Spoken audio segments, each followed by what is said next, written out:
Hello viewers, मैं astrologer doctor Shefali. आज श्री शिव पुराण संहिता 2 का चतुर्थ अध्याय श्लोक और उसके अर्थ का पठन करूंगी। उससे पहले पूरे समग्र शिव परिवार को मेरी ओर से नमन। ओम शिवक्रतुंड महाकाय सूर्यकोटि समप्रभ निर्विघ्नं कुरु मे देव सर्वकार्येषु सर्वदा। ओम श्री विनायक प्रसन्नोस्तु। ओम गणपतये नमः। ओम श्री उमामहेश्वराभ्यां नमः। जय पार्वती माँ, जय कार्तिकेय स्वामी। ओम नमः शिवाय। ओम नमः शिवाय। ओम नमः शिवाय। चतुर्थ अध्याय अथ चतुर्थो अध्यायः श्रवण, कीर्तन और मनन। जैसे मैंने कल आपको बताया था, इस 3 साधनों की श्रेष्ठ का प्रतिपादन, मतलब उसमें सबसे पहले क्या जरूरी है, क्योंकि जो चीज़ हमको प्रत्यक्ष दिखती है उसको तो हम देखते हैं और उसका पूजन करते हैं, पर जो नहीं दिखता है उसका सबसे पहले श्रवण करना जरूरी है। ऐसे कल के अध्याय में बताया था। श्रवण मतलब सुनना। तो अभी ये आगे श्लोक पठन ब्रह्मा जी ने जवाब दिया था, उसके बाद फिर से मुनि गण बोलेंगे, फिर ब्रह्मा जी बोलेंगे। तो पूरा श्लोक सब एक साथ पढ़ूंगी, उसके बाद अर्थ का पठन करूंगी। मुनय उचुः मननं कीदृशं ब्रह्म श्रवणं चापि कीदृशं कीर्तनं वा कथं तस्य कीर्तयेतैदथायथं। ब्रह्मोवाच पूजा जपेश गुणरूप विलास नाम्नां युक्तिप्रियेण मनसा परिशोधनं यत् तत्सन्ततं मननमीश्वर दृष्टिलभ्यं सर्वेषु साधनवरेष्वपि मुख्यमुख्यम्। गीतात्मना श्रुतिपदेन च भाषया वा शम्भुप्रतापगुणरूपविलासनाम्नां वाचा स्फुटं तुरस्वत्स्तमनं यदस्य तत्कीर्तनं भवति साधनमत्र मध्यं येनापि केन करणेन च शब्दपुञ्जं यत्र क्वचिच्छिव परं श्रवणेन्द्रियेण स्त्रीकेलिवत् दृढतरं प्रणिधीयते यत् तद्वै बुधाः श्रवणमत्र जगत्प्रसिद्धं सत्सङ्गमेन भवति श्रवणं पुरस्तात् संकीर्तनं पशुपतेरथ तद्दृढं स्यात् सर्वोत्तम भवति तन्मननं तदन्ते सर्वं हि संभवति शंकर दृष्टिपाते। श्लोक जो पढ़े हैं उसका अर्थ। मुनिगण बोले, हे ब्रह्मण, मनन कैसा होता है, श्रवण का स्वरूप कैसा है और उनका कीर्तन कैसे किया जाता है, यथार्थ रूप में आप वर्णन करें। ब्रह्मा जी जवाब दे रहे हैं। ब्रह्मा जी बोले, हे मुनियों, भगवान शंकर की पूजा, उनके नामों का जप तथा उनके गुण, रूप, विलास और नामों का युक्तिपरायण चित्त के द्वारा जो निरंतर परिशोधन या चिंतन होता है उसी को मनन कहा गया है। जो निरंतर परिशोधन या चिंतन होता है उसी को मनन कहा गया है। वह महेश्वर की कृपा दृष्टि से उपलब्ध होता है। ये सब होने के लिए भी श्री शिव पुराण में लिखा है कि महादेव जी, शिव, शंकर की कृपा प्राप्त होना जरूरी है।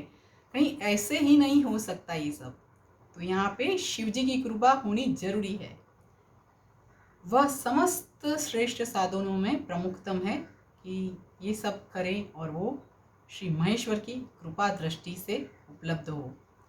शंभू के प्रताप, शिव जी की बात है, शंभू के प्रताप, गुण, रूप, विलास और नाम को प्रकट करने वाले संगीत, वेद वाक्य या भाषा के द्वारा अनुराग पूर्वक उनकी स्तुति ही मध्यम साधन है, जिसको कीर्तन शब्द से कहा जाता है। हे ज्ञानियों, स्त्री क्रीड़ा में जैसे मन की आसक्ति होती है, वैसे ही किसी कारण से किसी स्थान में शिव विषयक वाणियों में श्रवणेन्द्रिय की दृढ़तर आसक्ति ही जगत में श्रवण के नाम से प्रसिद्ध है।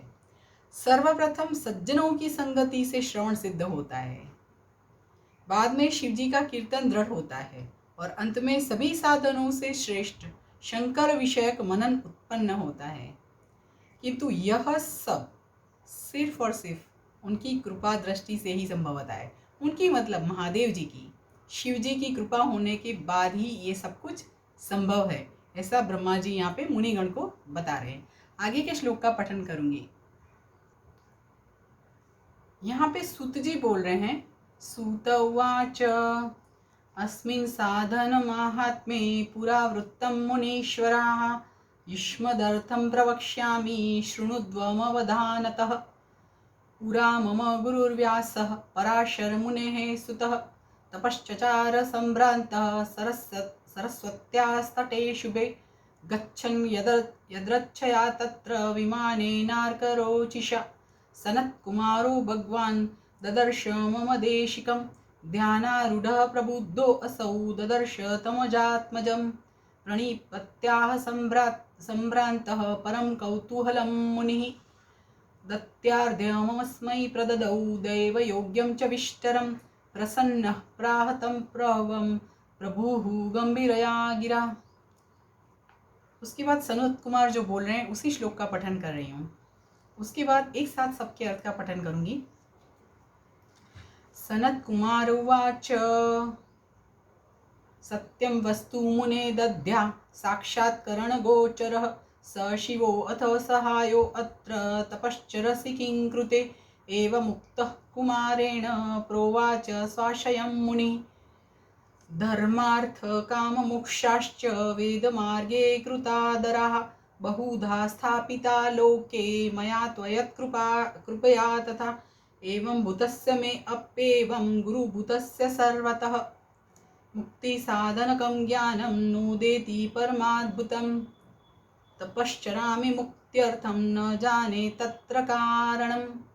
इत्थं कुमारो भगवान् व्यासेन मुनिनार्थितः समर्थः प्राह विप्रेन्द्रा निश्चयं मुक्तिकारणम्। श्रवणं कीर्तनं शम्भो मननं च महत्तरं त्रयं साधनमुक्तं च विद्यते वेदसम्मतम्। पुराहमथ सम्भ्रान्तो यन्यसाधन सम्भ्रमः अचले मंदरे शैले तपश्चरणमाचरम्। आगे के जो श्लोक है उसका बाद में पठन करती हूँ, यहाँ पे अर्थ का पठन कर रही हूँ। सूत जी बोले मुनीश्वरों, इस साधन का महात्म्य बताने के प्रसंग में मैं आप लोगों के लिए एक प्राचीन वृत्तांत का वर्णन करूंगा, उसे ध्यान देकर आप लोग सुने। पूर्व काल में पराशर मुनि के पुत्र मेरे गुरु व्यास देव जी सरस्वती नदी के सुंदर तट पर तपस्या कर रहे थे। एक दिन सूर्य तुल्य तेजस्वी विमान से यात्रा करते हुए भगवान सनत कुमार अकस्मात वहां आ पहुंचे। उन्होंने मेरे गुरुदेव को वहां देखा। वे ध्यान में मग्न थे। उससे जगने पर उन्होंने ब्रह्मा के पुत्र सनत कुमार जी को अपने सामने उपस्थित देखा। सनत कुमार जी जो हैं ब्रह्मा जी के पुत्र हैं। वे बड़े वेग से उठे और उनके चरणों में प्रणाम करके मुनि ने उन्हें अर्घ्य प्रदान करके देवताओं के बैठने योग्य आसन भी अर्पित किया। तब प्रसन्न हुए भगवान सनत कुमार विनीत भाव से खड़े हुए व्यास जी से गंभीर वाणी में कहने लगे। सनत कुमार बोले, हे मुने, आप सत्य सनातन भगवान शंकर का हृदय से ध्यान कीजिए। आप सत्य सनातन भगवान शंकर का हृदय से ध्यान कीजिए, तब वे शिव प्रत्यक्ष होकर आपकी सहायता करेंगे। आप यहाँ तब किस लिए कर रहे हैं? इस प्रकार सनत कुमार के कहने पर मुनि व्यास ने अपना आशय कहा। मैंने आपकी कृपा से वेद सम्मत धर्म, अर्थ, काम और मोक्ष की कथा को मानव समाज में अनेक प्रकार से प्रदर्शित किया है। इस प्रकार सर्वथा गुरु स्वरूप होने पर भी मुझमें मुक्ति के साधन ज्ञान का उदय नहीं हुआ है। यह आश्चर्य ही है। मुक्ति का साधन न जानने के कारण उसके लिए मैं तपस्या कर रहा हूँ। हे विप्रेंद्रो, इस प्रकार जब व्यास मुनि ने भगवान सनत कुमार से प्रार्थना की, तब वे समर्थ सनत कुमार जी मुक्ति का निश्चित कारण बताने लगे। भगवान शंकर का श्रवण, कीर्तन, मनन, ये तीनों महत्तर साधन कहे गए हैं। यहाँ पे ये तीनों ही वेद सम्मत हैं।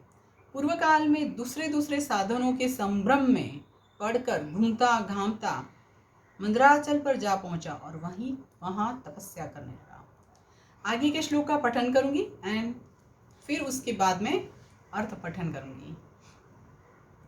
शिवाज्ञया ततः प्राप्तो भगवान नंदिकेश्वरः समे दयालुर्भगवान् सर्वसाक्षी गणेश्वरः उवाच मह्यं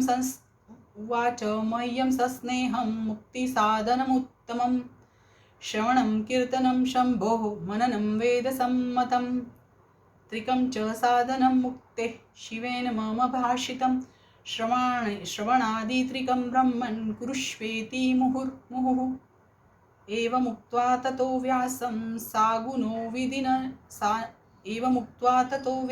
सानुगो विधिनन्दनः जगाम स्वविमानेन पदं परमशोभनम् एवमुक्तं समासेन पूर्ववृत्तान्तमुत्तमं ऋषय ऊचुः श्रवणादित्रयं सुत मुक्त्युपायस्त्वरेरितः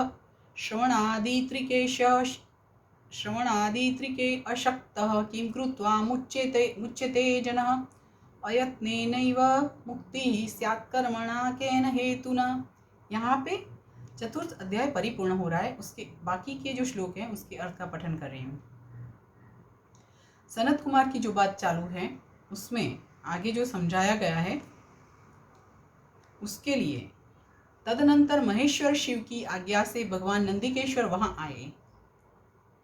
उनकी मुझ पर बड़ी दया थी। वे सबके साक्षी तथा शिव गणों के स्वामी भगवान नंदिकेश्वर मुझे स्नेहपूर्वक मुक्ति का उत्तम साधन बताते हुए बोले, भगवान शंकर का श्रवण, कीर्तन और मनन ये तीनों साधन वेद सम्मत है और मुक्ति के साक्षात कारण है।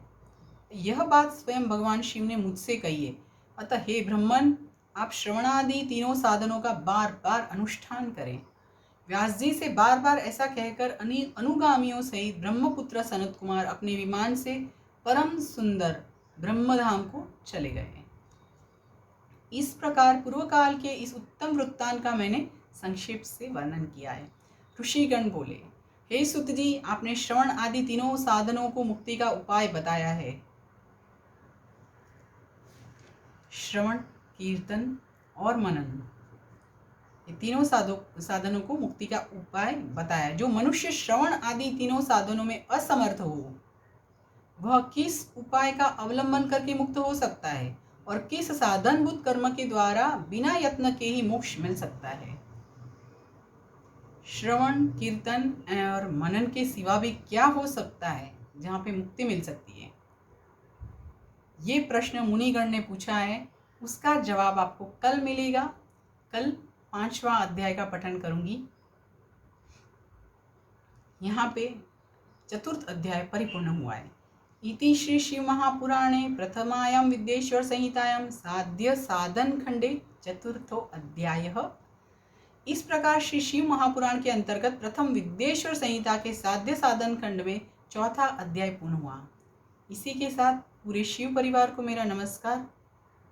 ओम नमः शिवाय।